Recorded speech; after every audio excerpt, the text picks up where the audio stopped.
Muito boa tarde, senhoras e senhores. Eu sou o Robson Lunardi, estou aqui na cidade de Orleans, nesta santa e bela Catarina, nesse Brasil do meu Deus. Muito obrigado aí para você que está conosco em qualquer lugar.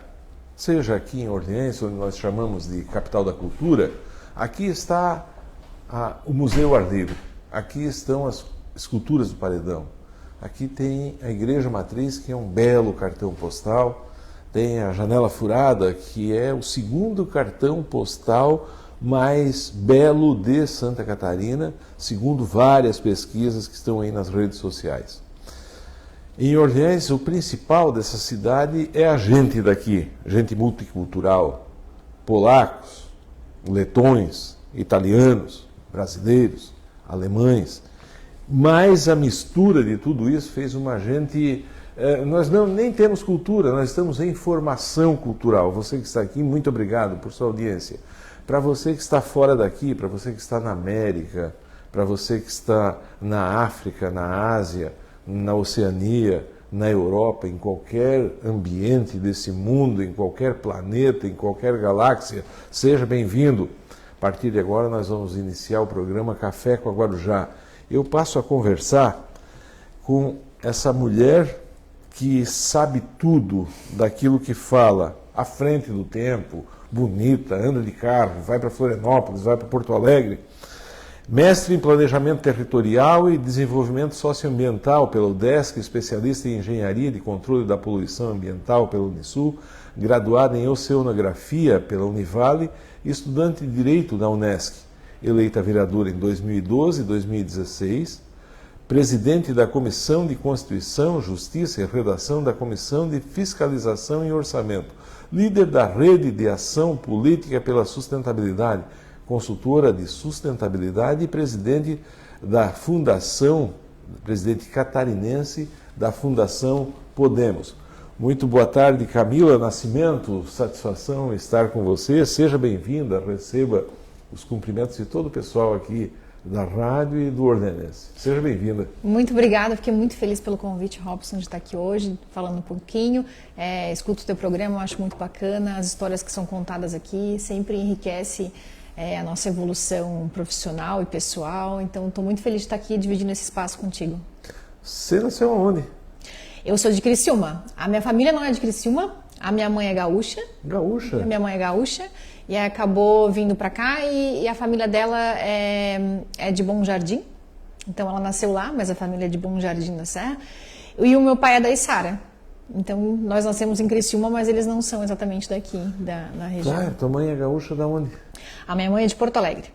Ah, da capital, da capital. Uhum. E conhece, fosse lá onde ela morava, em Bom Jardim, aqui na Serra? Sim, adoro a Serra, gosto dos vinhos ali, né? Já fui nas vinícolas também. E eu sempre falo que o nosso estado é muito rico, né? Porque ninguém tem essa beleza, essa maravilha que é o estado de Santa Catarina, porque a gente tem as praias mais bonitas e a gente também tem serra, né? A gente vê neve, né? Então, geralmente, né, os estados têm as praias bonitas, mas geralmente tem uma temperatura que não favorece o clima para ter neve, né? Então a gente tem um estado que tem praias lindas e ainda tem condições climatológicas para ter neve, né? Então a gente é um povo muito favorecido. Diz o pessoal do turismo que Santa Catarina é o estado mais bonito do Brasil, literalmente por isso. Nós estamos num estado onde tem neve, ele é multicultural, é cheio de etnia aqui, né? Tem a gente serrana, tem a gente do litoral, tem a gente da encosta da serra, tem italiano, alemão, tantas etnias, e que nós temos neve e temos serra. Eu fiz a conta que nós estamos aqui, ó, exatamente, Orleans, que exatamente no meio, entre a neve e o mar. Então eu acho que nós estamos aqui no melhor lugar do Brasil. Que privilégio, hein? Que privilégio. Olha só. Você nasceu em Criciúma, é da região de Criciúma. É da praça ou é dos bairros? Não, eu moro no Rio Maina hoje. Né? Rio Maina é uma cidade, né? Quantos mil habitantes? Eu tenho um grande distrito, né? Porque está sempre crescendo. Porque a gente, na verdade, o grande distrito contém a Santa Luzia também, que é um bairro muito grande, né?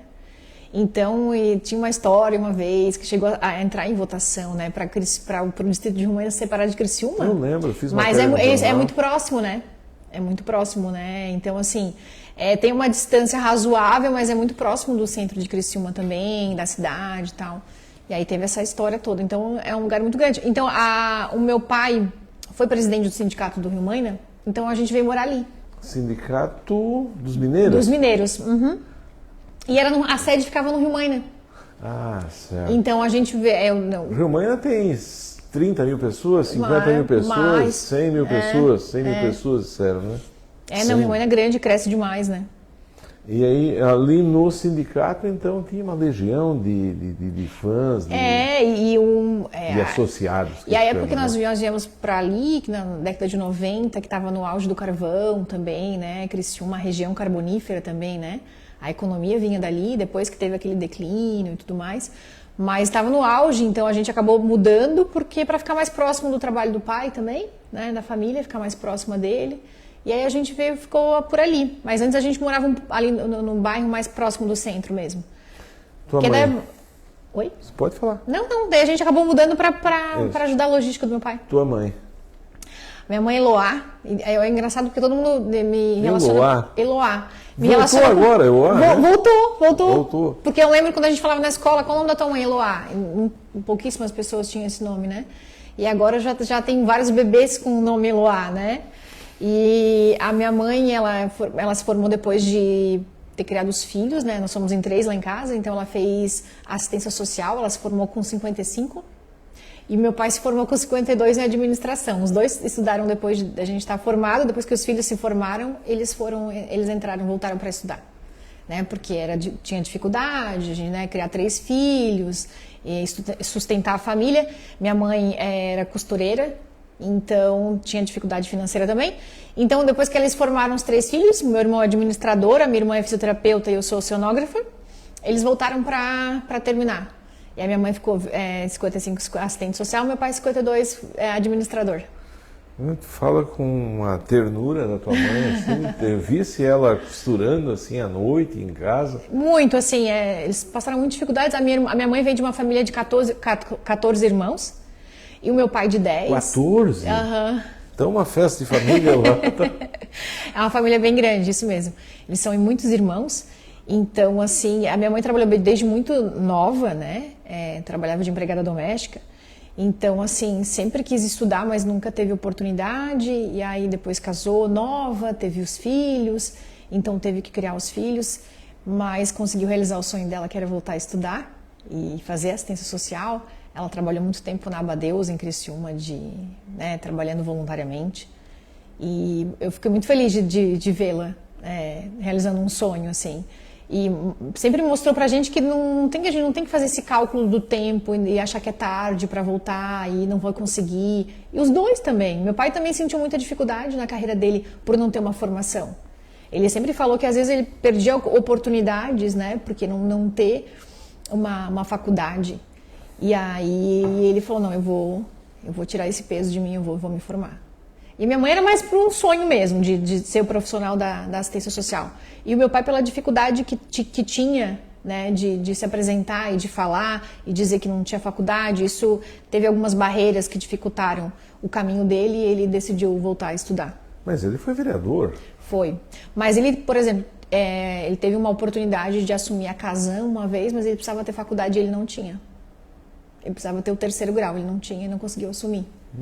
Ele voltou mais tarde, depois de formado, ele assumiu esse espaço. Ele foi diretor da Casan. Mas na época ele não conseguiu porque ele não tinha faculdade, né? E era uma exigência do cargo, né? Era um cargo de chefia, eles precisavam dessa formação no currículo e ele não tinha. E aí ele não conseguiu assumir. Teu pai foi vereador quantas vezes? 3 vezes. É Dinho do sindicato? É Dinho do sindicato. Famoso ele, famoso. Com que idade tu tinha quando ele foi a primeira vez vereador? Eu estava me formando no terceirão, eu estava com 18 anos. A primeira vez? Eu faço no início do ano 17 para 18. Participaste da campanha dele? Sim. Eu estava em Criciúma, participei. Sempre gostei muito de política. Pois é, como é que é essa história de ter um pai que é candidato? Tu saía, pedia voto? Então... sola de sapato mesmo? E era outro momento da política, né? Que momento era esse? Era o momento que os políticos tinham mais... Estamos falando de que ano? Nós estamos falando de 2000, né? Há 20 anos atrás. 21 anos atrás, né? os políticos tinham mais credibilidade. 2000, vamos fazer um pouco de conta aqui. Eu acho que era o... Não era mais o Eduardo, era o... O Décio Góes? Não, Décio Góes 2009, não, foi depois. Não, foi depois, foi logo depois do Eduardo, aquele que era engenheiro, que depois foi engenheiro da Casan. Paulo Meller? Paulo Meller, Paulo eu Meller. acho que era ele, né?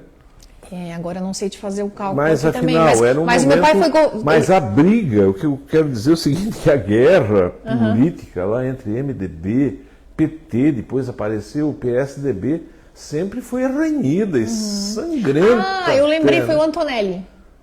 Antonelli. Foi o Antonelli. O Antonelli foi caçado. O Antonelli foi caçado também, né? Teve a época que tiraram, na verdade, o PT caçaram o Décio, entrou o MDB, né? Teve toda essa bagunça.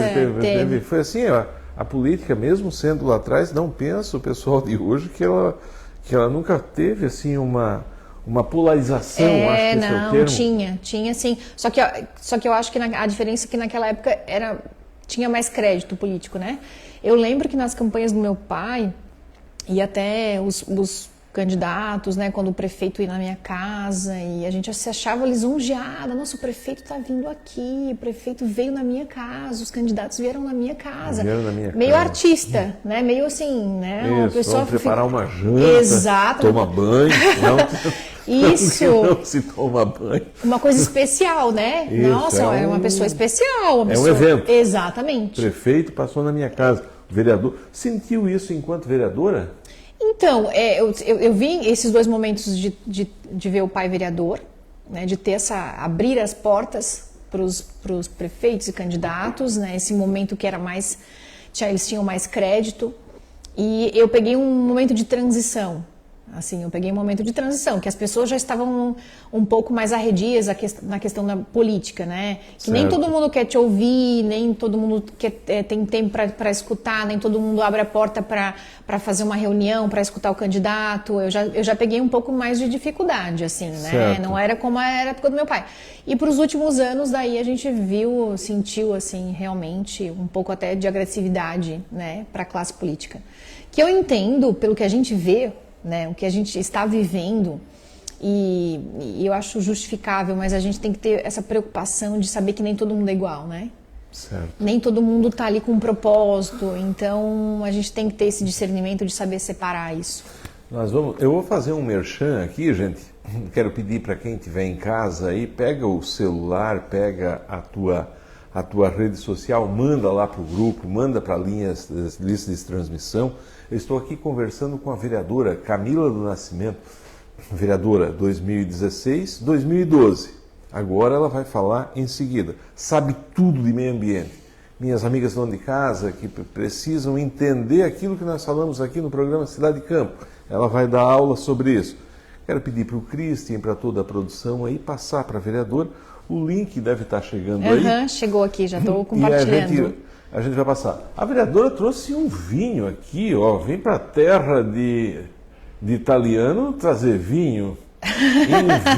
In vino veritas. Esse aqui é um Almaden Chardonnay. No vinho você encontra a verdade. Olha, aqui no café foi... Muito obrigado à vereadora. Eu vou dizer vereadora porque... Nunca deixa de ser, né? Não é verdade? Nunca deixa de trabalhar. Realmente. A gente sempre está envolvida, né? Não diretamente com o mandato, mas está envolvida. E no final do programa, então, vai ser sorteado para quem... Quero pedir para as minhas amigas donas de casa para compartilhar. Vai lá no teu Face, compartilha lá e a gente vai conversando aqui. Amigo produtor de milho da região de Orleans, está procurando rentabilidade e segurança na sua lavoura? Então corre para a Cooper Auriverde de Orleans e adquira a melhor genética e biotecnologia em semente de milho. Além do portfólio vencedor que a NK detém, ela possui um híbrido voltado ao mercado de grão que te entrega estabilidade, rapidez e alta caixa produtiva. É o NK 488 VIP3. Ele é um super precoce com alta caixa produtiva, rapidez e tolerância ao estresse hídrico. Pretende abrir plantio e fazer uma segunda safra? Esse é o material mais indicado para essa realidade. Material indicado apenas para a janela de abertura no selo. Reserve esse híbrido na Ouro Verde de Orleans. A semente é limitada. Não deixe de plantar segurança. Corre lá. Muito obrigado a todos, a Ouro Verde e a Syngenta, que é uma multinacional que está investindo nesse programa. Naquele tempo, lá, Camila, que o teu pai foi vereador, como é que era em casa? Como é que é a vida de quem é candidato? Tem hora? Você sendo menina, como é que foi? Nós estamos falando lá de 90. Isso.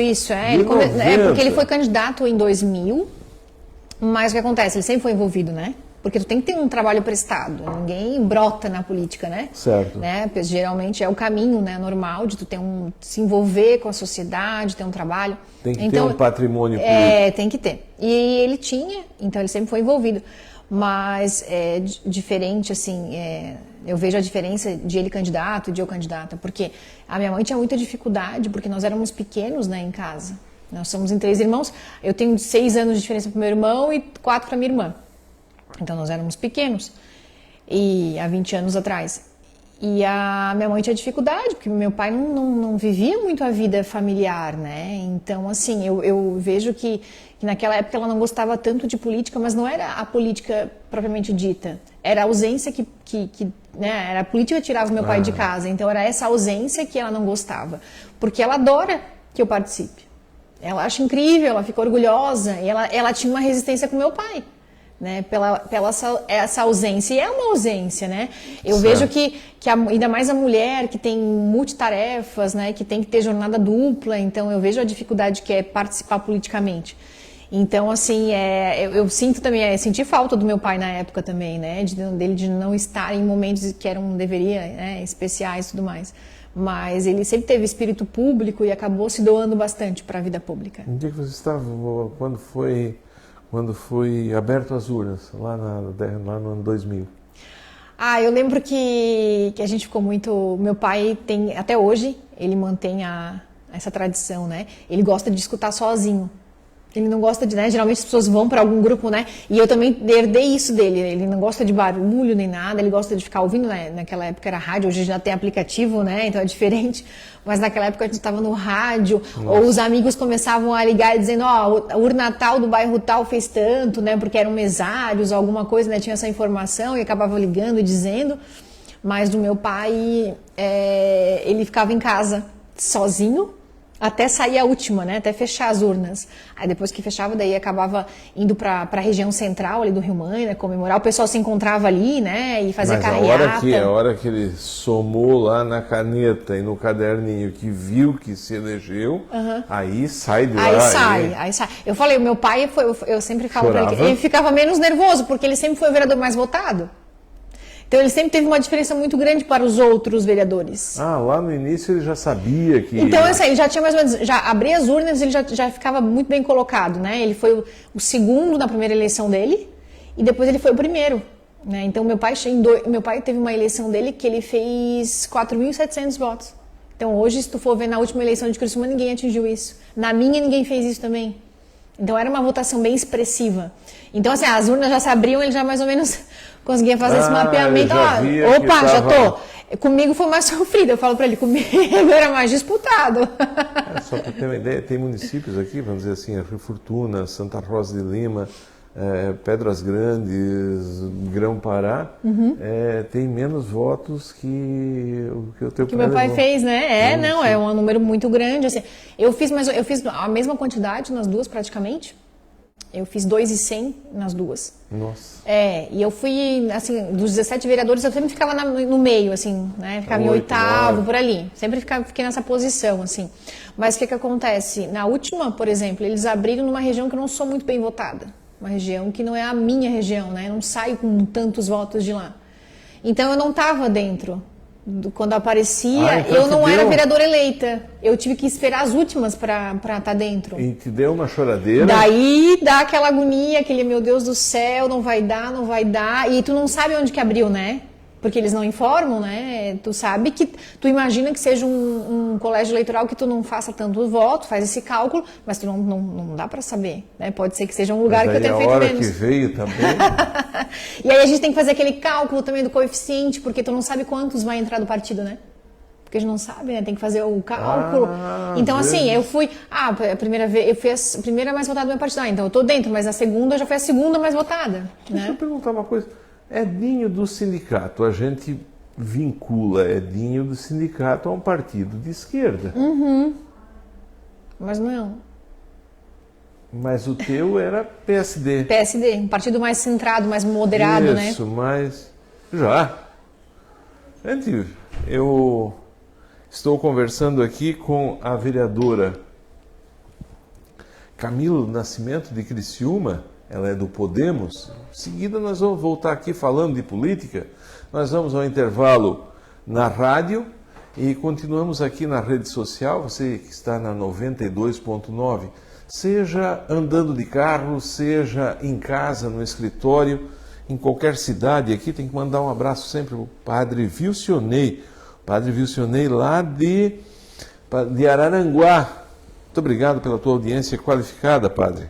Muito obrigado.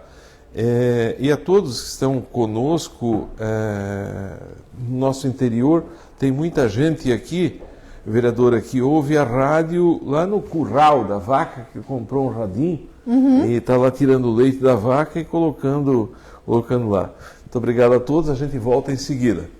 Para nós que estamos aqui na rede social, eu agradeço. E a vereadora gentilmente trouxe esse vinho aqui, um Almaden de 1973, em Vino Veritas. Quer dizer, no vinho você encontra a verdade. Está aqui um vinho especial para ser sorteado aqui logo em seguida. Quem está aqui conosco, eu devo agradecer a Sandra Dal Ponte Martins. A Sandra é da Pindotiba, né? Está dizendo que você é muito bonita e te dando parabéns. Ai, obrigada, fico feliz. Adelir Ascari Roveda, Adelir, lá das Furninhas, boa noite, parabéns pela entrevista. A dona Rosa Maria Casteller Gabriel, lá do Turvo. Ela é mãe do nosso delegado, doutor Ulisses Gabriel. Eles tiveram uma reunião aí semana passada. Isso, na quinta-feira, isso mesmo, a gente teve uma reunião bem Podemos bacana. É o nome do partido? Podemos. Como é que dizia? Yes, you can, é isso? Nós podemos, isso mesmo. Foi muito o lema do Barack Obama. Foi, né? Barack Obama, isso mesmo. Barack Obama. Numa frase, que inteligência, né? Isso, ele é um homem acima da média, né? À frente do seu tempo, com certeza. 200 anos à frente do tempo. Nossa, e ele é muito marqueteiro também, né? Yes, you can. Ele é muito... Sim, nós podemos. Bonito. Muito obrigado, dona Rosa. Amara Dobix, acho que é isso. Dobix. Se puder, o pessoal que está conosco na rede, dizer de onde é que está falando, tá, gente? Só diz onde é que está falando. Está te dando boa noite. O Wagner dela, Justino. Vaguinho, Vaguinho, lá do Rio das Furnas, do Recanto dos Cavaleiros. O dia que vir para Orleans, vem mais vezes, vamos juntos aí num restaurante no interior. Tem muita coisa do turismo rural aqui, como é o caso do Wagner. Muito obrigado, está sempre aqui conosco. A Maria Nunes da Silva, boa noite, bom descanso. Que Deus abençoe a todos nós. Parabéns. Amém, obrigada. Márcio Chander, eu acho que é isso. Márcio Chander. Se puder o pessoal dizer de onde é que está falando. Boa noite, excelente entrevista. Parabéns, Camila. O Giliardi Antonello Baggio, do Rio das Furnas, está te mandando um abraço. Boa noite. A Rafaela Marcos Rafael está dando boa noite, muito obrigado. Parabenizando você. A Zuleide Orben, boa noite. Volta mais vezes aqui. O Alexandro Oliveira, boa noite. O garçom lá do Guatá entrevistou aqui, bela entrevista, muito obrigado. Eu tenho parentes no Guatá. Hã? Tenho parentes no Guatá também. Tenho. Me diz uma coisa, com relação ao pessoal que trabalha, como é que é construir uma campanha? Como é que não vai me dizer que o teu pai ficasse dentro de casa 8 anos e o teu pai te deu uma bênção e disse, pessoal, agora não é mais eu, tchau, vai a minha filha. Tem trabalho, né? Aquele patrimônio eleitoral, patrimônio político do teu pai. Como é que foi assambarcar tudo isso? Antes, só deixa eu dizer para o pessoal da rádio 92.9 que nós estamos voltando. Eu estou aqui entrevistando Camila Nascimento de Criciúma. Muito obrigado a todos que estão conosco. Eu tenho que falar um pouquinho, nós já voltamos então para a rede social e para a rádio. Eu tenho que falar um pouquinho aqui só do Arthur e dizer ao pessoal: quer mobiliar a sua casa do seu jeito, conforto e funcionalidade você encontra na Tutti Ambientes. Sala, quarto, escritório, cozinha, banheiro e bar. Atenção!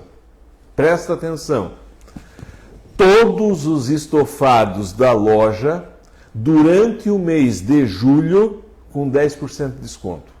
Repetindo, todos os estofados da loja durante o mês de julho com 10% de desconto. Paga também no cartão, 18 vezes sem acréscimo. Na hora de mobiliar o seu lar, visite a Tutti Presentes e Decorações, Rua Aristiliano Ramos, 72, Centro, Orleans. Telefone 3466-3637. 3466-3637. O que se quis dizer até aqui agora, assim, ó, nesse mês de julho, a Tutti Presentes está com uma promoção de estofado que é o que tem de melhor na praça. Pode procurar que você vai conhecer uma bela loja. Nós estávamos falando a respeito do patrimônio eleitoral que teu pai construiu ao longo da vida e foi reconhecido. Como é que foi para você buscar quem está pensando em entrar na política? E eu queria que falasse isso visando o teu pai era homem. Sim. Mulher não é, homem não é mulher e mulher não é homem. É diferente. Mas nesse tempo e hoje vocês fizeram um belo trabalho para a mulher cada vez mais ir conquistando. Como é que foi sendo mulher mais nova, né? Sim. Buscar aquele patrimônio e se eleger com glamour? Então, eu sempre gostei muito, então eu sempre fui muito envolvida e então era comum, era normal me ver com meu pai, né? Em alguns eventos, em algumas reuniões de trabalho. Então não fui uma figura nova, totalmente nova. Nova para outras pessoas, fora do grupo, né? Claro, com certeza foi. Mas não do grupo do meu pai, o grupo político, porque a gente sempre se envolveu, né? A minha família sempre se envolveu. Eu tinha um irmão também, e na época que eu lancei a minha eleição, minha campanha, até as pessoas questionaram também, assim, porque no início eles achavam que era mais o meu pai querendo manter o espaço dele, né? Não viam como uma aposentadoria dele, me viam como uma extensão dele, diferente. E aí questionavam, mas por que tu tens um filho homem? Por que tu não lançou Rafael e tal? E meu irmão gosta de política, mas ele gosta de bastidores. Ele não gosta, ele nunca seria lançado, né? Ele não ia querer participar de uma eleição, ele sendo candidato, ele gosta de bastidores.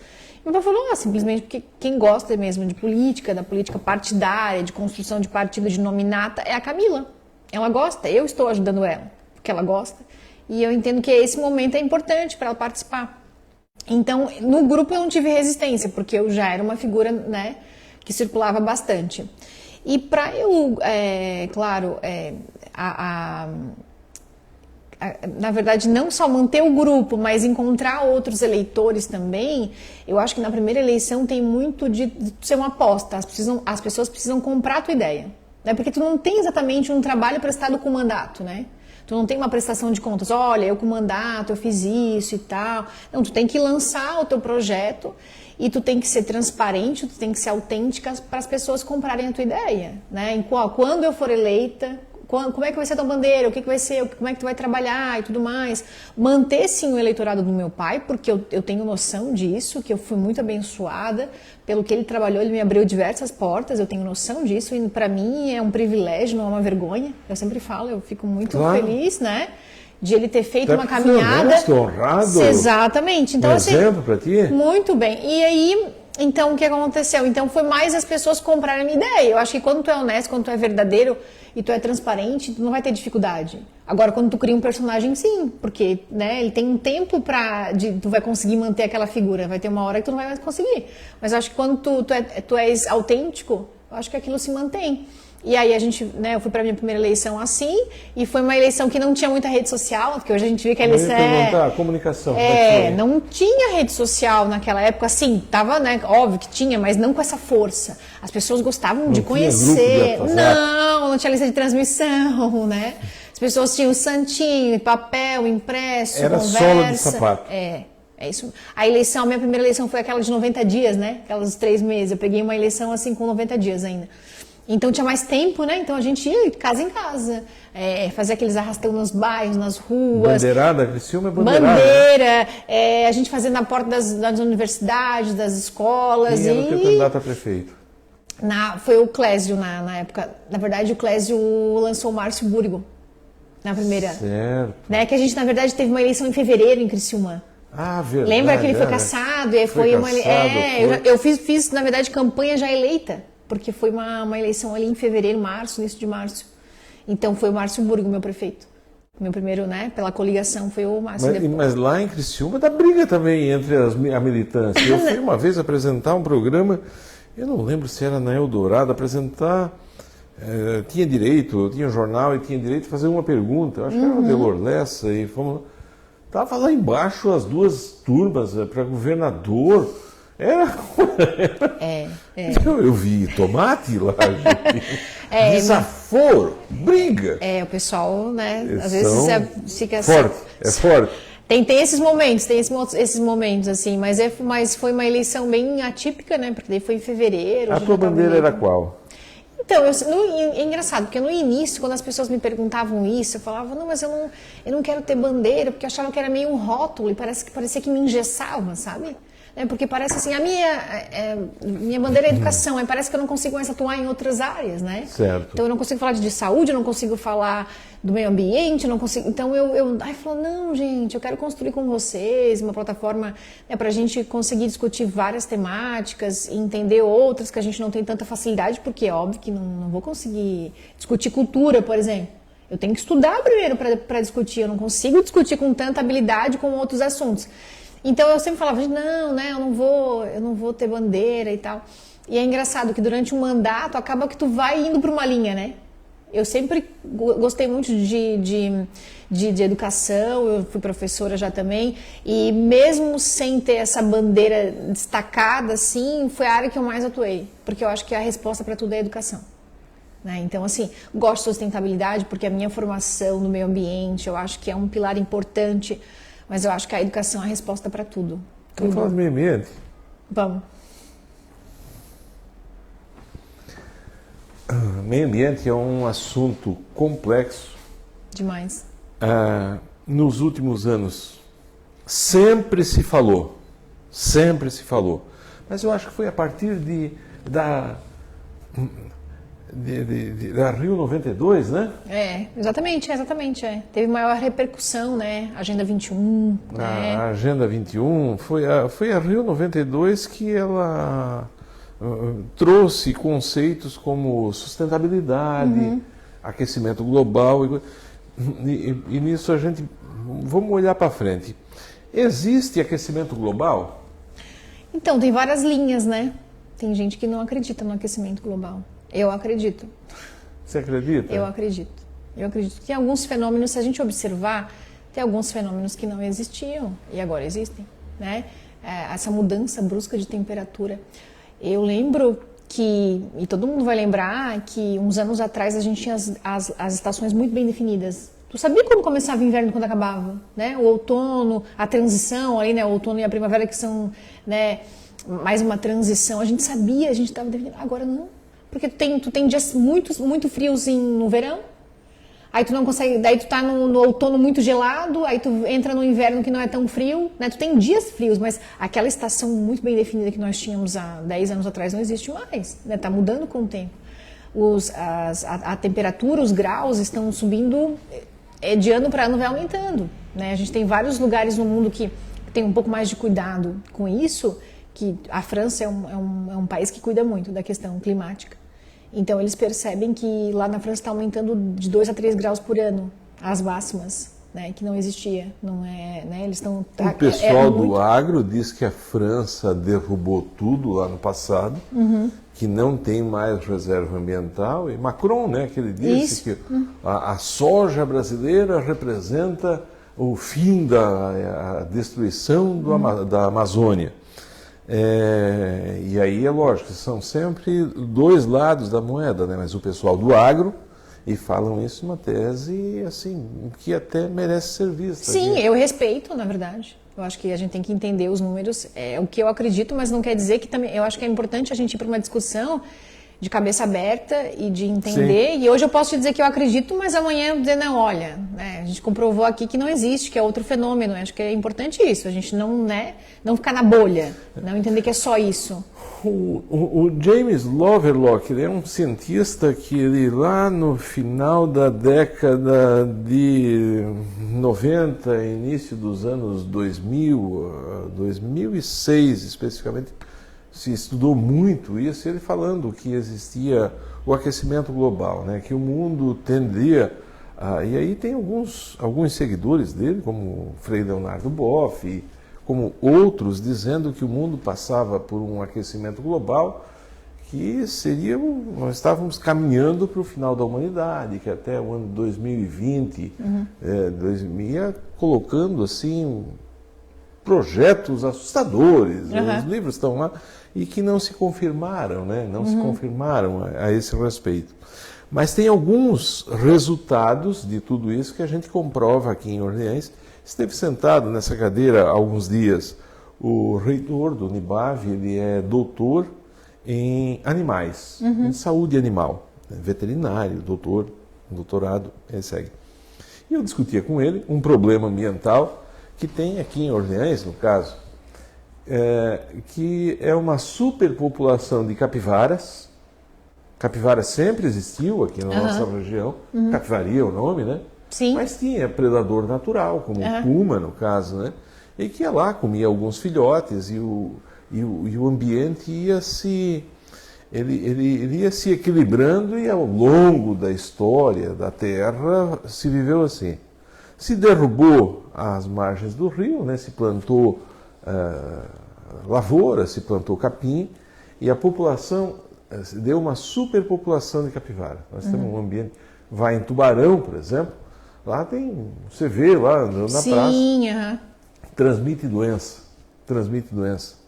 O que fazer quando existe, na minha opinião, claro, na opinião do reitor, é um desequilíbrio ambiental? O que se faz? É um desequilíbrio. Só que a gente tem que tomar cuidado, foi muito sensato em falar disso, né? Porque a capivara, ela precisa de mata ciliar para se esconder, né? Porque os mamíferos precisam dessa proteção. E elas tinham essa proteção. E que nós, né, eu falo nós, no geral, todos fomos lá. A humanidade? Tiramos aqui para construir, né?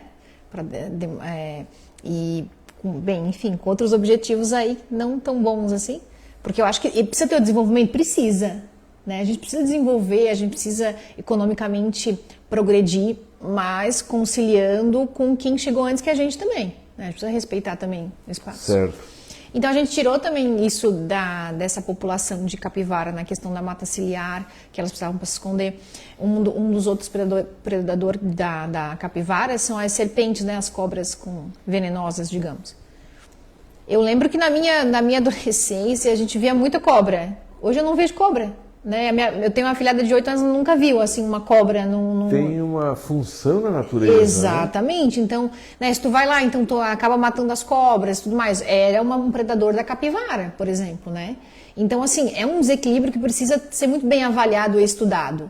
Então, assim, vamos diminuir a população de capivara, mas a gente precisa entender também que a gente precisa devolver também a mata ciliar.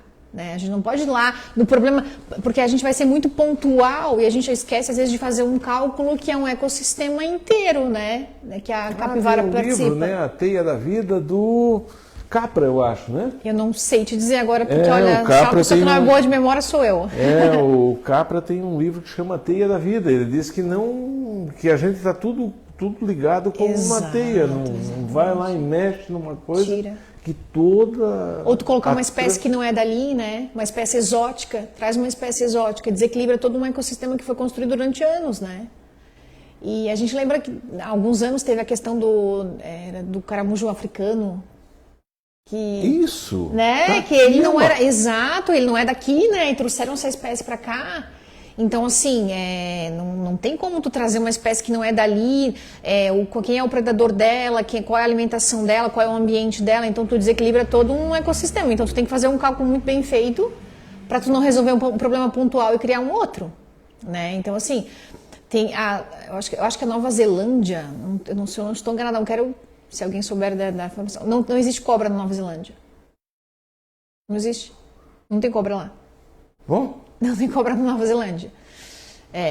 Então, assim, tu imagina não tem cobra lá. Alguém leva uma cobra para Nova Zelândia. Tu imagina o problema que vai ter lá. Porque se formou um ecossistema que não tem este predador, não existe cobras. Então, né, se criou todo um sistema... Né, a natureza... Exato, que não tinha. Que lá não tem. Então, imagina alguém, mas né, por que não tem? Se os outros países têm, leva para lá uma cobra daqui a 5, 6 anos, o que aquilo ali vai... Quais são as consequências de tu levar uma espécie que não é de lá, que não tem?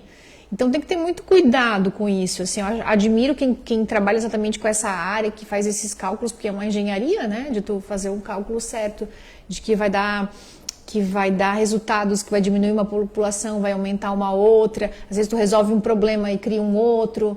Então a gente tem que tomar muito cuidado. Tanto que as capivaras, eu acho que em São Paulo também tem populações muito grandes de capivara. Tem um condomínio lá que fizeram uma lei para abater determinado número de capivara num condomínio fechado, né? E foi liberado, mas voltaram atrás os ambientalistas, porque não é tão simples assim.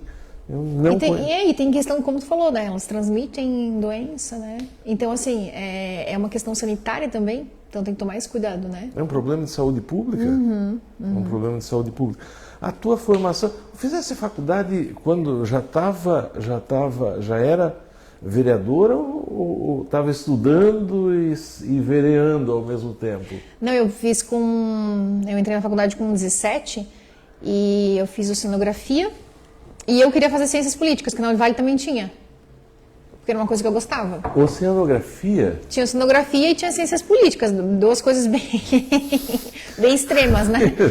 Bem extremas. Completamente antagônicas. E naquela época, eu não sei se, agora faz muito tempo que eu não faço, mas naquela época o vestibular te dava opções. Primeira opção, segunda opção. Então, se tu não entrava para um curso, tu fazia um outro, né? Podia, acho que tinha até a terceira opção. E aí eu fiz a minha primeira para oceanografia, a segunda para ciências políticas. Mas eu passei para oceanografia. Me encantei por um curso, porque... Oceanografia? Por que não ciúma ainda? Se tu morasse no Rincão, até podia ser. Todo mundo me questionava isso muito, assim, mas eu sempre fui apaixonada pelo mar, né? E até hoje eu sou. Eu sou apaixonada. Eu acho que o mar me acalma. E eu adoro, assim, eu sempre falo, às vezes, quando eu estou estressada, eu preciso só olhar o mar, assim, não preciso mais nada, só então olhar o mar. Então tu vai lá e fica Fico meditando, olhando, me acalma. Então eu sempre fui... barulho do mar. Dizem, né? Dizem que realmente o barulho das ondas ali, ele tem um ritmo que faz realmente acalmar, né? A praia de vocês é onde? No Rincão? O meu pai mora no Rincão hoje. Ah, mora lá? Meu pai mora no Rincão. Já participasse de algum ritual lá na praia? Não. Naquele final de ano, não? Não. Vai na lagoa num dia para te ver? Tem gente, né, que pula 7 ondas. Eu não tenho nenhum ritual assim, mas eu gosto quando eu posso e olhar o mar, assim. Então eu sempre gostei muito. E sempre fui uma curiosa, porque eu acho que, é como tu falou nisso, né? A questão ambiental é muito complexa e eu acho os oceanos muito complexos também. Tem um outro estudo, e eu não quero dizer que eu seja favorável a esse estudo. Claro, mas eu apresento um programa aqui chamado Cidade e Campo, ao meio-dia, que ele é na defesa do agricultor, uma voz. Não é isso, não. A gente discute, ouvindo sempre o outro lado, para a gente aprender mais com isso, né?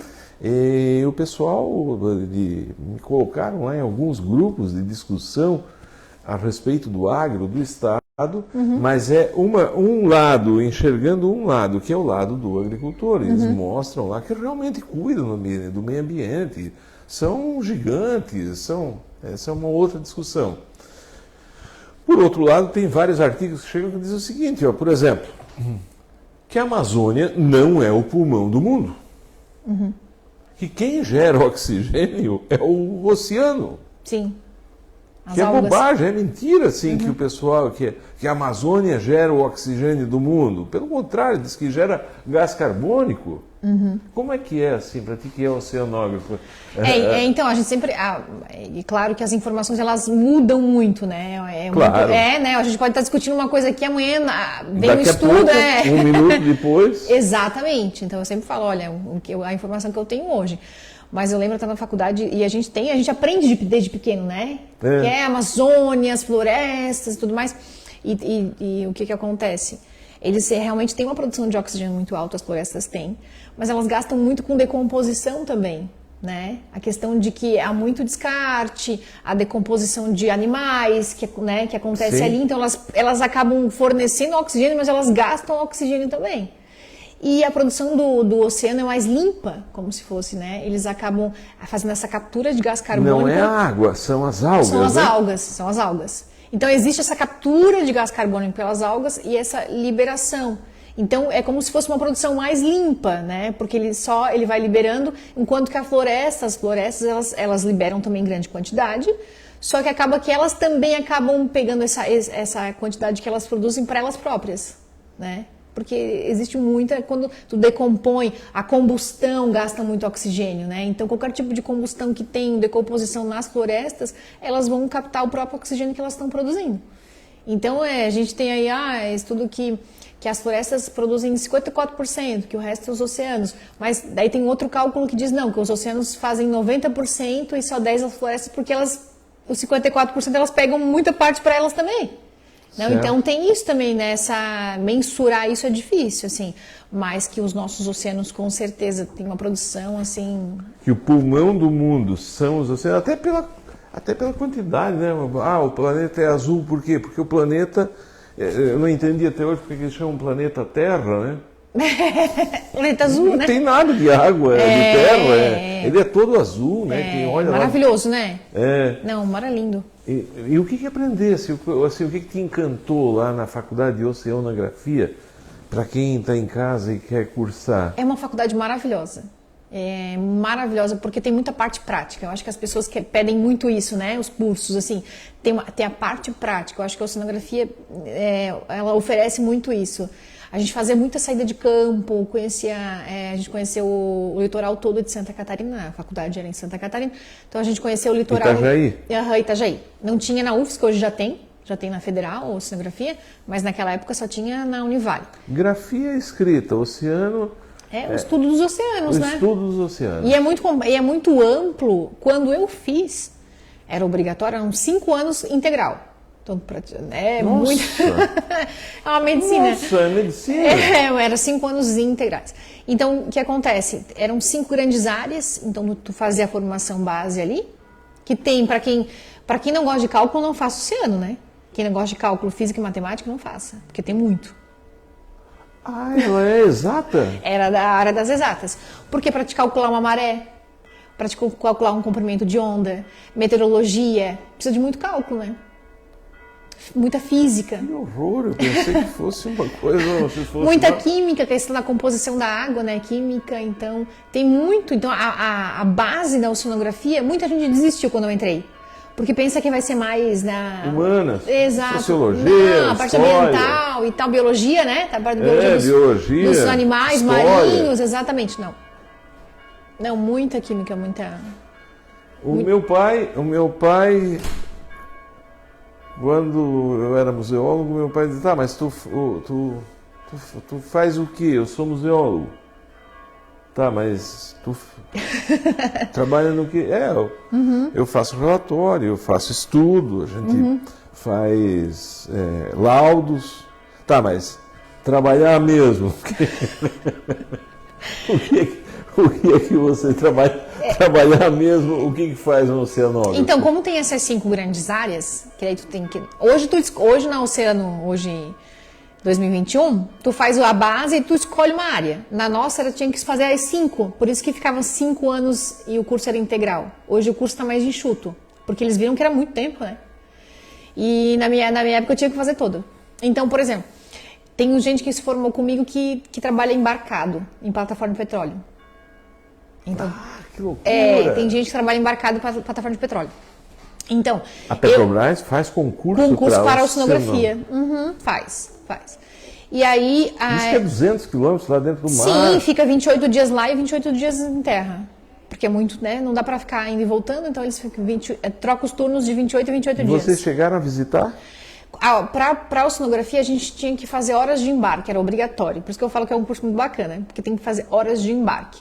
Então, dependendo, tu escolhia para onde tu ia. Eu fiquei embarcada num pesqueiro de atum. Porque eu achava muito bacana pesca, eu queria muito saber como é que se pescava atum. Quanto tempo? Eu fiquei 7 dias. Porque a gente não tem como regular, né? Tu encontrou um cardume, tu fica lá até acabar. Tudo homem? Tudo. Tu sozinha? Tava eu, na verdade, tinha mais uma estudante também comigo. Ela que também queria ir, mas teve gente que foi pra plataforma de petróleo. Era verão ou era inverno? Era verão. Então tu tinha ido de biquíni? Não, mas olha, eu vou falar pra vocês, a pesca de atum é sensacional. Você chama de atuneiro, né? Atuneiro. O que acontece? Eles identificam pelo sonar os cardumes, né? Eles identificam, eles param. Lá dentro? Quilômetros e quilômetros. Quantos? Agora não te faço. 2 dias para dentro do mar. Mais ou menos isso, porque a gente ficou 3 dias pescando e 2 dias para ir, 2 dias para voltar. Então eles identificam o cardume. 2 dias para ir? Para ir, aham. Então é lá no final do mundo. Porque o que acontece? A gente às vezes pega um mar um pouco mais agitado, tem que ir com mais, né? Vomitasse? Não, não tem problema com enjoo, nada. E a tua amiga? Também não. Por isso que a gente pegou, porque quem tinha um problema assim de ficar enjoado, pegava a plataforma de petróleo, porque é mais tranquilo, né? Eles iam de helicóptero às vezes, porque tem, né? Que show! E a gente foi no atuneiro. Então eles identificam pelo sonar, param, vão aquela parada. Para, desliga o motor. O que acontece? Em volta de todo o barco tem como se fosse assim um chuveirinho. Joga pro mar ficar mexidinho em volta, sabe? Porque para os atuns, aquilo ali fica meio turvo a visão deles, né? Eles não conseguem identificar. Então em volta todo do barco tem isso, fica ali. E aí eles deixam os atuns se aproximar, próximo do atum, jogam a isca, eles jogam, não existe isca na linha, né? Eles jogam no mar. E aí o atum vem em direção à isca deles, né? E junto com aquele chuveirinho que tá ali em volta, eles se atrapalham, né? Porque eles não enxergam muito bem. E aí fica uma fila de pescadores, né? Ali pertinho. E atrás fica como se fosse assim, como é que eu vou explicar? Como se fosse uma rede de vôlei atrás, alta, assim. Certo. E aí eles jogam a vara e o anzol. E o anzol, o que acontece? Quando ele bate no atum, quando ele entra na boca, ele fecha, né? Mas ele não tem isca ali. Então o que acontece? Daí o atum pega, eles puxam e quando bate naquela rede como se fosse de vôlei, abre de novo o anzol. Abre o anzol, né? No caso que eles ficam fisgados, eles soltam quando bate naquela rede, porque o anzol desarma. Então eles ficam lá só. E eles ficam o dia inteiro. Então eles têm um braço, né? Aquela fileira eles só trocam. É um exercício, uma academia. Então eles levam bastante pescadores, por quê? Porque eles vão trocando, né? Ficam 2 horas, troca, vai passar para outra remessa. Vocês? A gente, na verdade, ficava observando, né, porque a gente tinha que fazer um relatório, porque como a gente ficou embarcado, de como funcionava, e pesar os atuns, a gente pegava alguns para tamanho e tudo mais. Dava quanto peso? Lindos, assim, enormes. Tudo vivo. Aham. E aí bate naquele, solta e fica ali, né, no convés, né? E o dia inteiro. O porão foi feito para, né, o porão da embarcação, né? Já era condicionado com bastante gelo e tudo mais. Eles guardavam ali e eles só vão embora ou quando eles terminam o cardume ou quando não tem mais espaço no barco.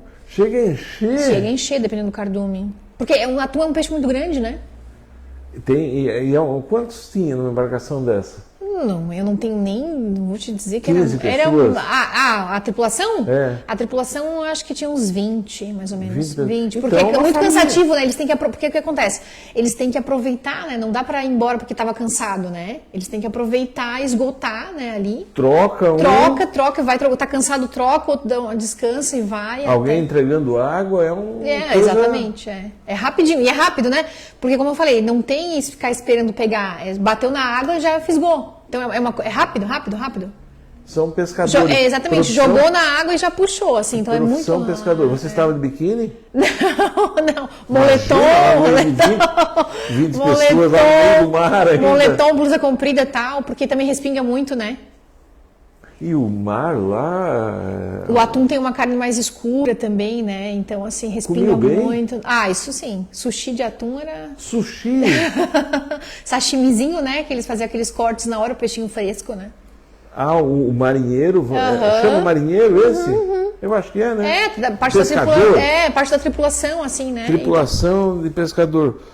Tem um cozinheiro? Tem, porque fica muito tempo. Tem um que varre o navio, tem toda uma organização dentro de um barco desse. E os teus colegas que foram na plataforma? Eu estava tão entretido aqui com o assunto que passei, mas valeu a pena. Agradecer a quem está conosco na 92.9, muito obrigado aí pela sua audiência qualificada. Segue com Deus, ouve a Rádio Guarujá. Eu volto amanhã com o Café com a Guarujá. Nós continuamos aqui na 92, nós continuamos aqui na rede social, tá, gente? Eu quero dizer que a Camila Nascimento, ela trouxe vinho Almaden aqui em Vino Veritas. No vinho, a verdade. E está para ser sorteado para nós que estamos aqui na rede social. Muito obrigado, como é o caso aqui do Anselmo Roden. Boa noite, abraços. Está concorrendo a Joelma Bianco. Boa noite, Joelma. Abraço para você, muito obrigado. O Anselmo, e assim segue todo o pessoal que está aqui assistindo, a Albertina Orbe Bianco, a Fátima Baggio, o Clésio, Noêmia Dorigon e tantos outros que estão aqui conosco. Na plataforma de pesca, o que o pessoal te contou? Na plataforma de petróleo. É um navio, não é a gente pensa que é tipo um guarda-chuvão que está lá dentro do mar. É um navio, né? Na verdade, a plataforma em si é fixa, né? Ela é fixa. A embarcação vai até lá, ou eles vão de helicóptero, mas ela é fixa. Né? Ela é uma estrutura fixa lá. Por isso que ela está amarrada lá embaixo ela tem uma estrutura para fixar. Então, quem ficava com as plataformas é que quem tinha muita dificuldade tem enjoo, né? Balança muito. Então, como ela é mais fixa, ela é mais estável. Então, e o pessoal também, a questão que também gostava mais de trabalhar com a questão do petróleo, da microbiologia, né, do petróleo, então acabava indo para essa área. A gente estava mais interessada realmente como é que funciona, porque eu acredito, no meu caso, né, me chamava mais atenção como é que funcionava a dinâmica da pesca, assim. Foi uma coisa que eu até achei que ia trabalhar nessa área, acabei optando por uma outra, mas a gente ficou mais interessada nessa, assim, mas o pessoal que tinha um pouco mais de dificuldade da questão da estabilidade, o mar acabava indo para as plataformas. Mas fizesse cadeira lá de petróleo também. Tinha. O que é o petróleo? Então, na verdade, a microbiologia do petróleo não era disciplina da oceanografia. A gente tinha que fazer a especialização. Quem, né, optou por essa parte? Quem quisesse entrar nessa estrada. Exatamente. Tinha, no caso, a parte ambiental, que eu acabei, né, depois dando aula de educação ambiental, então quem tinha mais essa parte? A questão da biologia, tinha muito, a questão das espécies marinhas, né, tem gente que optava por essa área, né, de trabalhar com aquicultura, a gente também... Aquicultura. A gente também estudou. Tiveram lá naquela... Tivemos também. Comer o ostra, então. Nossa, aí tem que ir lá ver, estudar, fazer relatório. Tudo, e a gente tinha a Univale tinha um campus em Penha, que tem um grande... Aquele da Penha? A Univale tem um campus lá. Então, bem na beiradinha da praia? Isso. Então a gente fazia análise lá, porque o que acontece? Esses animais, eles são filtradores. Então, o que tem... Por isso que eles falam que a gente tem que tomar cuidado com o consumo de marisco, de ostra. Essa semana. Porque o que acontece? Eles são filtradores. Então, qualquer toxicidade que tem na água, fica ali. Então, né, a gente... Uma vez era mais comum, graças a Deus hoje não tem tanto, de questão de pessoas que passaram mal com consumo e tudo mais. Tem alguns tipos de marisco que até eles têm pode ter até problema neurológico. Algumas toxinas... Nossa Senhora! Tem gente que não consome marisco de jeito nenhum. Que eles têm que tomar cuidado da procedência, né? Disso. Então a gente tinha um campus lá, então a gente ficava analisando a água, analisando as ostras. No costão lá com uma pá. Tem que tomar muito cuidado disso, né? A qualidade da água, né? Porque o mar, claro, ele tem uma capacidade de regeneração muito alta, né? Ele tem isso sim. Mas a gente vê essas análises de balneabilidade, várias praias não têm condições, né? Várias, né? Tem então, isso. Principalmente assim, se lá em tal praia não Sim. pode Tomar não banho, porque eles são muito sensíveis. Esses animais são animais muito sensíveis. Então tem gente que não consome por isso. Então tinha essa parte da oceanografia também. A gente tinha a parte das embarcações pesqueiras. Essa parte. É um curso que eu falo que é muito amplo, porque a gente aprendeu a fazer rede de pesca. A gente aprendeu a fazer nó de marinheiro. Então, assim, é muito bacana, porque a gente, né, foi um curso que, nossa, muito amplo. Eu falo, gente, olha, hoje eu não exerço, porque eu optei por um outro caminho, e às vezes não consigo conciliar tanto, né? Mas mas se arrepende de ter feito? Não, de jeito nenhum. Imagina, Por quê? arrepender de estudar. Lá na plataforma de pesca, diz que dentro do mar, a gente pensa que a tempestade dá aqui. Diz que lá dentro do mar é o final do mundo. Uhum. Tem aquele filme, né? Tem alguns filmes que passam essas tempestades, né, no mar, que é dentro do terrível, mar, né? com Anthony Hopkins, eu acho. Isso. Eu sei qual filme está se falando. Eles vão pescar lá dentro do mar e mostra, assim, morre todo mundo. É um horror, muito mais nas calotas, né? Mas lá como é que uma coisa que tem uma plataforma que é grudada, eu imaginava que ela não fosse fixa, atarrachada, fixa lá embaixo. Numa tempestade assim, como é que... Olha, graças a Deus eu nunca... eu não estava nesse deve momento. Deve Imagina, ter depoimento, né? deve ter. E os equipamentos que eles têm olhar lá. tudo. Não, sim. Eu já tive alguns amigos que estavam em embarcações e pegaram tempestades, assim, e tal. Enquanto quando o barco é menor, mais tu sente, né? Porque se o barco é um barco com mais pés, então ele tem uma estabilidade um pouco maior, né? E tu também consegue ter, eles têm os níveis, então tu consegue também... tinha uma época que eu acho que foram umas 3 alunos embarcadas também, então elas não ficavam na tripulação no convés, elas ficavam embaixo, né, não participavam, porque daí tem toda uma dinâmica, né, de uma tempestade, né, eles sabem como funciona, eles sabem onde eles têm que ficar, o que eles têm que fazer. Então, tu coloca um grupo novato num barco que nunca passou por aquele movimento. Então, eu sei que elas ficaram só, a gente não se intrometeu na dinâmica deles, eles sabiam como funcionava, olha, a gente só esperou passar. Mas o atuneiro que eu fui, graças a Deus, a gente pegou só tempo bom, assim. Só que muito calor, né? Porque daí é aberto, assim, aquele, né, movimento todo, mas assim, não peguei tempo ruim, não. Não sei te dizer, assim, exatamente como é que... Navios, vocês estudam também? Então, tem processo de embarcações pesqueiras. A gente fez carta para... Eu tenho carta de arraiz amador, então eu tenho carta para dirigir jet ski e pequenas lanchas. Depois passa... A função deles é diferente. Primeiro tu faz arraiz amador, e depois que tu fica alguns anos com arraiz amador, tu vai para arraiz, que é um pouco mais... né, como se fosse aumentar... Não pode ter feito nenhuma cagada. Não. Aí tu vai evoluindo, né? Tu tem que passar por aquilo ali. Certo. Não dá para prestar direto para barcos maiores. Então a gente também fez para arraiz amador. Então, assim, eu falo que é um curso muito amplo, assim. Tanto que... O que aconteceu agora? Tu escolhe uma área, porque era muito amplo e era muito tempo. Então, assim, hoje tu chega num determinado ponto, tu começa a escolher as disciplinas. Na nossa época era obrigatório fazer todas. Tem um pensamento aí de alguns executivos de empresa dizendo que as faculdades devem fazer, é um pensamento forte, que as faculdades devem ter 2 anos. 2 anos. Tu fez 5. Mas se pegar mesmo aí, na tua vocação, aquilo que tu trabalha mesmo, 2 anos, não é verdade? O resto, filosofia deve ter tido, história, sociologia, que tudo acrescenta. Claro. Mas para trabalhar mesmo, diz o meu pai, no que trabalha mesmo, é 2 anos. Tem sua opinião sobre isso?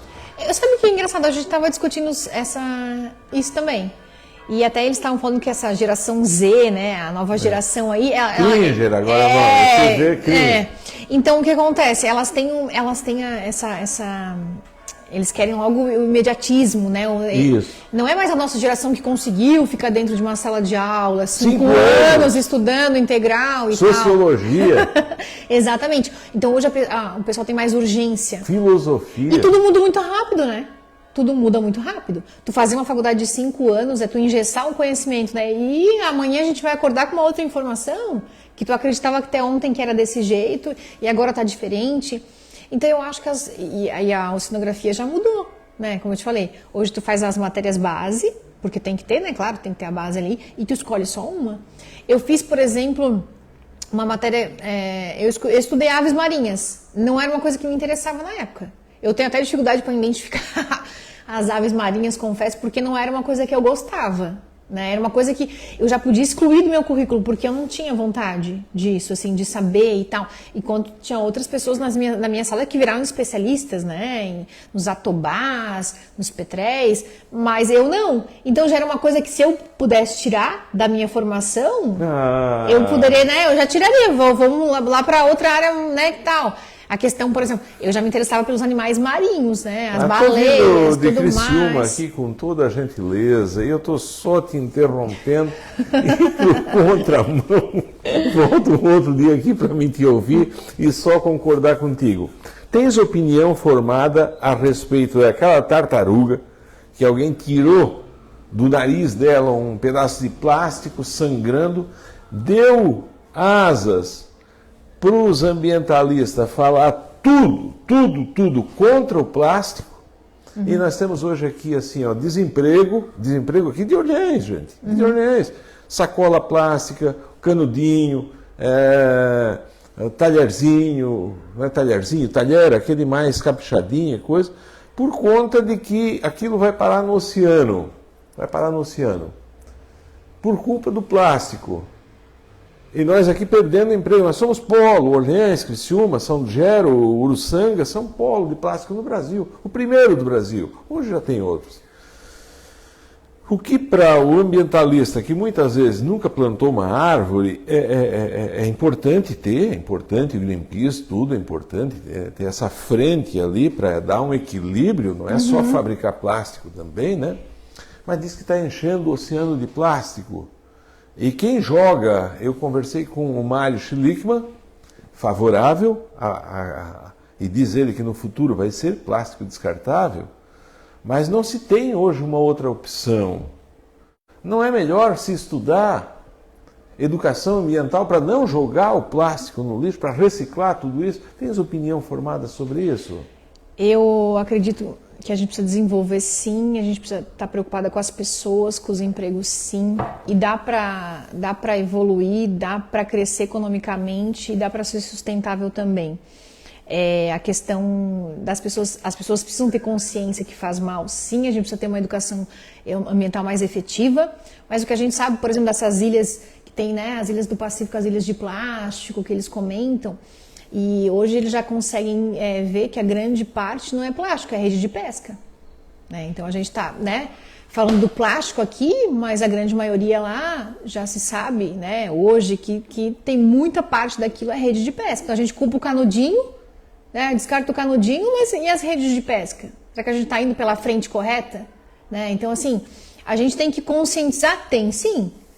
Eu acho que não é porque não é aquilo, tudo é plástico, né? A gente tem que conscientizar para as gerações futuras terem um pouco mais de consciência para que a gente não perca nosso emprego em virtude de um canudinho plástico. Então a gente tem que desenvolver essa consciência ambiental, mas saber que o plástico não é responsável por toda a poluição que está nessas ilhas de plástico, como é dito, né? A minha formação é a formação ambiental, então eu discuto muito e eu acho que a gente não pode viver numa bolha e saber que a realidade do nosso Brasil é diferente, que nós temos um país muito desigual, né, que as pessoas tiveram pontos de partidas diferentes. Então, assim, a gente precisa estudar um meio de que as pessoas, a gente precisa evoluir economicamente, mas a gente tem que acolher as pessoas, fazê-las entenderem que é importante, mas que essa questão do plástico não é a resposta para a poluição que a gente está vendo aí. A questão do canudinho não é a resposta, né? A questão de, tipo, principalmente agora não vai mais, né? Não vamos mais fabricar não canudinho. Vende mais sacola. Não vende mais canudinho, não vende mais sacola. E não é essa a resposta para a gente acabar com essas ilhas que a gente está vendo por aí, né? Olha, a gente teria que voltar mais para cá, ou abrir um espaço aqui na rádio para essa discussão inteligente, assim, não é condenando completamente, é trazendo a discussão e tentando, olha, diminui aí, mas diminui aqui também, vamos tentar encontrar um caminho do meio, né? Sim. Uhum. Não dá para falar contigo sem falar de política. Tu te elegeu pelo PSD. Foi pelo PSD. Fui filiada há 10 anos no PSD. 10 anos no PSD. Uhum. Gostou de ser vereadora? Eu gostei, eu acho que toda profissão tem seu bônus e seu ônus, né? Eu gosto muito do que eu faço tu viu que eu gosto da parte ambiental também, mas eu me identifiquei muito gosto muito, mas eu me identifiquei muito com a parte política, eu acho que a política, quando ela é usada de maneira correta, ela consegue melhorar a vida das pessoas, quando ela tem propósito, né? Só que a gente não vê muito por aí. A gente não vê muito por aí, né? Os políticos estão vivendo uma fase um pouco descredibilizada, mas acho que tem muita gente boa por aí que quer fazer a diferença. Mas aí ficasse 2 mandatos, poderia ter ficado quantos quisesse, mas aí por que deixou? Por que não foi candidato novamente? Por alguns motivos. Uma, porque a política que eu acredito, ela precisa ser oxigenada. Porque é aquela coisa que a gente fala, a gente vive muito na bolha, e quando a gente discute a questão ambiental, quando falou do plástico ali, é só o nosso grupo, é só a gente ali. Então a gente tem que abrir espaço para outras pessoas surgir, para virem outras pessoas, para a gente discutir ideias novas, para ver, a minha ótica a respeito do agronegócio é esse, a minha ótica sobre o turismo é outra, então vamos conversar, vamos discutir, vamos enriquecer o debate. E é importante.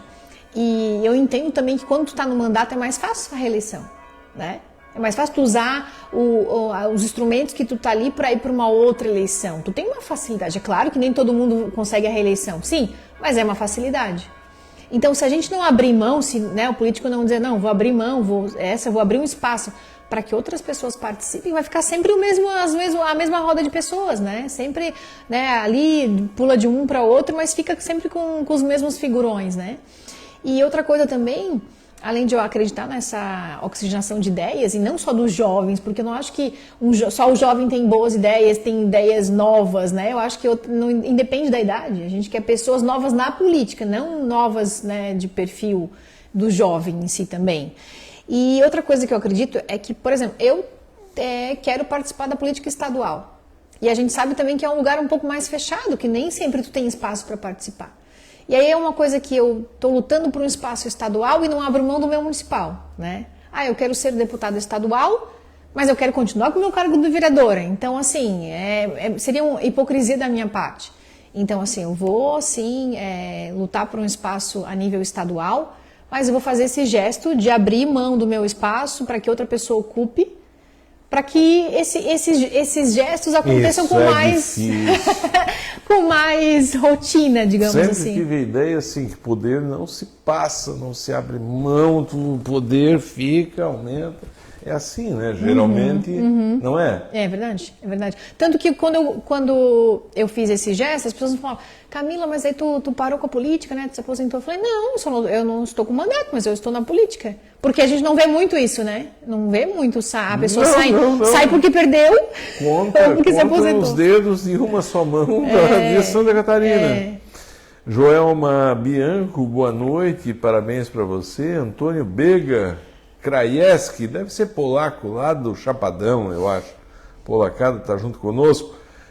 Edson Baggio, grande abraço para Camila. Ah, legal, outro para ele. Manuel Ascari, boa noite, parabéns, vereadora. Presenciando esta pesca de atum, é muito legal de ver.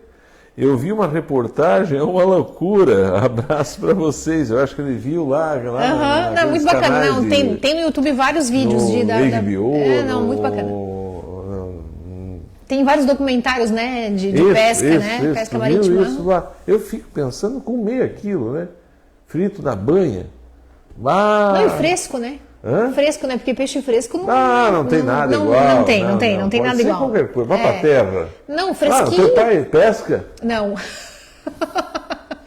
Não. Mas vocês comem papaterra fritinho? Nossa, demais. Tainha, nossa. Tainha, viu? Tainha boa. Por que a tainha vem... De onde é que vem a tainha? Porque sabe o que acontece? A tainha, ela vem para alguns determinadas regiões do litoral para procriar. Outra parte do litoral, ela vem para encontrar um parceiro para cruzar. Então, assim... Ela está na Lagoa dos Patos, ela vem... Ou vem lá da Terra do Fogo, lá do... Não, do extremo sul, né? Ela vem do extremo sul do país e vai vindo pelo nosso litoral. Lá da Patagônia. E é muito bacana ver as migrações, né? Porque eles conseguem, às vezes, marcar algum animal marcar, eles fazem algumas marcações, né? Não é sempre que eles conseguem, mas daí por radar conseguir identificar, e elas nadam, né? Quilômetros e quilômetros e quilômetros, assim, é surreal. E eles estavam vendo os movimentos de algumas outras espécies de peixes, que aí a gente fala do aquecimento global, né? Que Isso. daí eles querem provar, porque tem algumas épocas que elas estão saindo mais cedo. Daí eles queriam fazer essa associação. Por que estão saindo mais cedo esse ano?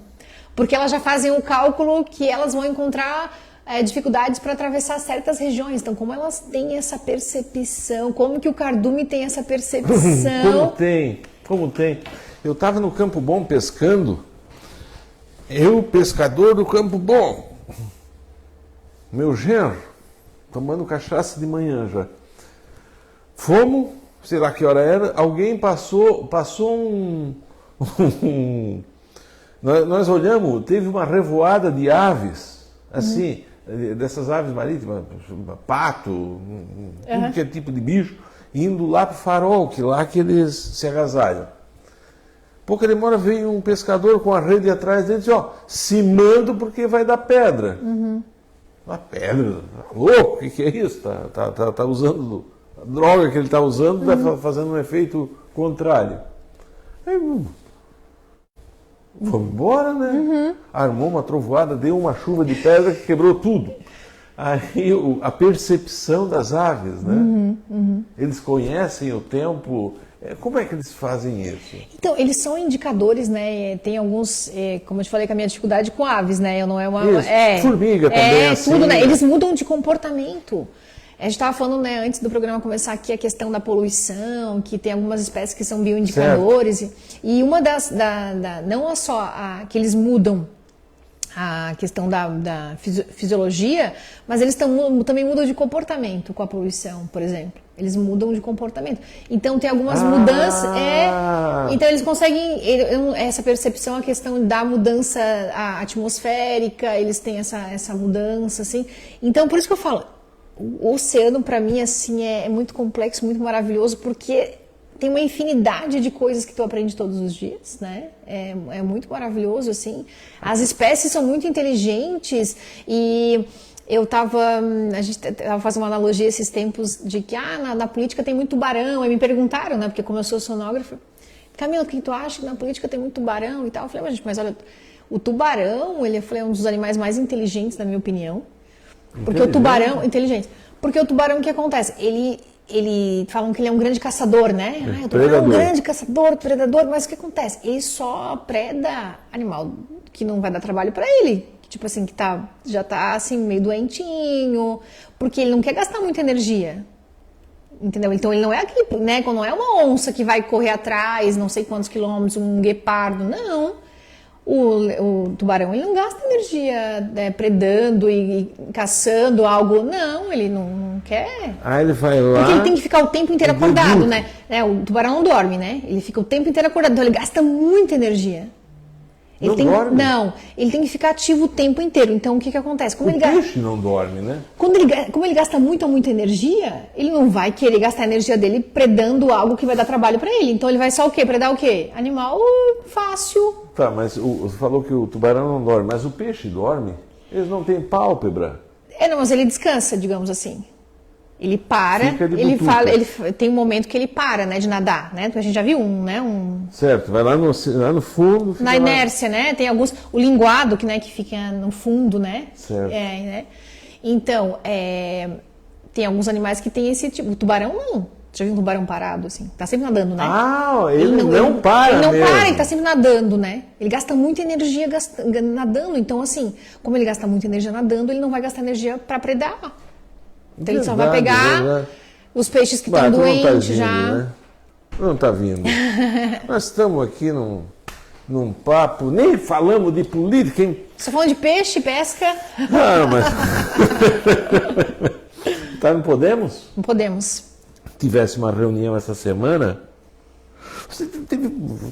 Sei que não gosta de ave, mas teve uma revoada do PSD no Estado. Para o Podemos? Muitas pessoas, realmente, muitos Não PCdistas. gosta de ave. Agora tu fala de revoada. Eu gosto de ave, mas eu não entendo. Isso não foi a tua opção. Eu sou meio mais, confesso que eu sou ignorante nesse assunto de aves. Mas eu falo que quando me perguntaram da minha migração para o Podemos, do Isso. PSD, A migração. eu falo, né, eu sou grata, porque assim, quando tu vai para uma eleição, tu não vai sozinha para uma eleição, tu vai para um grupo e tu vai com uma nominata, né? Então eu cheguei onde eu cheguei porque eu tive suplentes que me ajudaram com a votação deles, né? Eu tive outros vereadores eleitos que me ajudaram com a votação deles também, então eu não estava sozinha. Então eu sou grata às minhas 2 eleições de estar no PSD, mas o PSD era o partido que meu pai estava. Então, sabe quando tu entra naturalmente, tu fica ali, tu permanece? Foi. Eu conheci o grupo, eu conheci as pessoas que estavam, eu fiquei ali, eu gostava, né, do que eu estava fazendo. Então, foi natural para mim, então eu fiquei no PSD. Mas aí tu vai criando a tua identidade, né, os teus caminhos. O meu pai saiu da política, ele foi um cara, eu falo para ele que ele foi de uma inteligência surreal, assim, inteligência emocional. Porque ele não foi nenhuma sessão da Câmara, né, ele foi nos dedos que ele foi. Porque como as pessoas tinham me ligavam muito, falavam, ela está indo para ocupar o espaço do pai, né? Então ele não queria, mas ao mesmo tempo a gente nunca ia romper, porque nós temos um ótimo relacionamento. Então o que ele fez? Ele mudou para Içara, para agora Rincão, né? Ele mudou para o Rincão, então ele participava da política lá no Rincão. Ele não ia na sessão de vereadores, então ele queria que com esse tempo que eu tivesse ali, que eu criasse a minha identidade, né? Que ele falou, eu não quero... Voasse. Exatamente, que eu voasse. Então, assim, Camila é filha do Edinho do sindicato. Ele fala, não. Ele falou assim, não queria ter esse sobrenome, né? Ele queria que eu fizesse meu voo. E com esse tempo eu fui me identificando e fui criando uma personalidade, vendo que eu não era mais tão parecida com o PSD. O meu projeto para Santa Catarina, o meu projeto para o Brasil, não era mais tão parecido com o que o PSD queria. Né? Então, não podemos. Exatamente. Então eu comecei a falar, não, eu tenho que trilhar outro caminho, eu vou procurar uma outra sigla que tenha mais a ver com o que eu quero. Com o que eu sou hoje. Né? Eu duvido quem colocou, para mim é o nome do partido mais bonito que existe, então mais... ocasional, Podemos. Podemos. E é plural, né? Nós podemos. Nós podemos, né? Mas o maior marqueteiro político do mundo já fez a propaganda para vocês. E quem não conhece isso? Sim, nós podemos. Doutor Ulisses, como é que eu ouvi dizer que vocês fizeram a reunião no restaurante que estava o doutor Ulisses. Isso, o doutor Ulisses estava lá mesmo. É uma figura muito importante, não só da cidade de vocês, mas para Santa Catarina toda, né? Fez um trabalho, tem serviço prestado, isso que a gente estava falando antes, né? A gente pode se aventurar na política? Pode, todo mundo tem que participar. É importante a gente ter isso, né? Porque não adianta a gente não gostar de política, porque quem governa gosta. Então a gente tem que estar interessado. Então, e o que acontece? O delegado Ulisses, ele é uma pessoa sempre foi muito ativo na política, não só partidária, né? Eu percebo isso, e nós éramos do PSD juntos, e eu percebia isso, né? A gente não vê tantos movimentos assim das pessoas que querem construir dentro das siglas partidárias. Cada um tem o seu projeto pessoal e vai caminhando por esse lado mais individual. Então, eu admiro pessoas que querem criar um grupo, né, que olhem a política como, né, o coletivo. Então, ele é essa pessoa. Então, eu acho muito bacana, gosto muito dele. E a gente estava nessa reunião conversando a questão também da reforma da Previdência, a questão do projeto de Santa Catarina, nas coisas que a gente acredita, e de ter propósito na política, de às vezes a gente ter que abrir mão do protagonismo para que outra pessoa ocupe. E é muito bacana, a gente está apostando num projeto que nem sempre a gente vai ser protagonista. Vocês vão ter candidato na região da REC? Vamos. Pode falar disso agora? Pode, né? O projeto do partido do Podemos é ter um candidato por região, né? Um para a REC, um para a MESC e outro para a Murel. Né? Você é pré-candidata? Hoje eu seria pré-candidata pela REC a deputada estadual. Deputado estadual. Uhum. Mas a gente tem candidato, só fazer uma conta. Um candidato por mesorregião. Porque o que acontece? Por micro-região. Hoje o Sul nós temos 760 mil eleitores. Certo. Né? Então a gente tem 320 na REC, 280 na Murel, e 160 na MESC. Né? Então a gente tem bastante votantes ali. Então a gente tem que fazer essa distribuição, porque quando a gente vai criar uma nominata, a gente tem que tomar cuidado para não inviabilizar uma outra pessoa, né? Porque quando a gente coloca, claro que vai ter de outros partidos, sim, vai ter de outros partidos, é normal, né? Em Criciúma vai ter outros candidatos a deputado estadual, acontece isso. Mas a gente tem que tomar cuidado dentro da nossa sigla para não inviabilizar uma eleição de um colega. Vai, né? 2, bom. Não chega ninguém. Morre os dois na estrada. Não chega ninguém, exatamente. Então, só para entender, assim, só para a gente entender aqui em Orleans, eu já passei do tempo. Falou tão bem de oceano. Volta um outro dia aqui. Bom, eu ia gostar muito. Vamos falar. Eu queria ter falado contigo sobre o que nós combinamos aí, menina. Menina, eu chamo para minha filha. Que bom, de menina, não. Eu fico tá? feliz que eu sou menina, que já passei desse menina faz uns bons anos. Eu chamo de menina para minha filha. Nós tínhamos combinado aqui de falar sobre sustentabilidade, reciclagem. Nem deu tempo. Mas o café é isso, na verdade. O pessoal está aqui junto, todo mundo gostando. Eu tenho que encerrar o programa. Eu quero agradecer a gentileza de você vir aqui. Lógico que política é o Calão que trata lá no programa dele, assim, com muito mais... como é que vamos dizer assim? Com a trama da renda que foi construída essa toalha, muito mais bonita, muito mais com a trama muito mais perfeita. Eu agradeço a gentileza de você vir aqui, gratidão. Eu estou me sentindo assim, de assistido um bom filme no cinema. Eu fico muito feliz pelo convite de estar aqui na cidade de vocês e de estar vindo aqui contar um pouco da minha história. Voltam outra vez? Voltam, imagina, fico muito feliz disso. E de estar aqui com as pessoas assistindo e né, interagindo. É muito importante essa interação, ainda mais no meio de uma pandemia que a gente fica até carente de contato físico, né? Que a gente não tem mais os abraços, né? Então, assim, a gente fica feliz das pessoas estarem interagindo. Então, quero mandar um abraço para todo mundo que interagiu, que assistiu. E foi muito bacana estar aqui. E a gente sempre aprende um pouquinho mais todo dia. E eu acho que uma das coisas que eu gosto muito da política é conhecer pessoas, conhecer histórias. A gente aprende muito na faculdade, a gente aprende muito nas universidades, nas bibliotecas, mas não com a vivência das pessoas. Né? A gente precisa escutar mais. Eu falo, qual é o problema da política? A gente precisa escutar, a gente precisa estar conectado com as pessoas. E conexão precisa ouvir, olhar no olho, escutar os problemas e ter a empatia. Porque a gente eu não vou viver todos os problemas, né?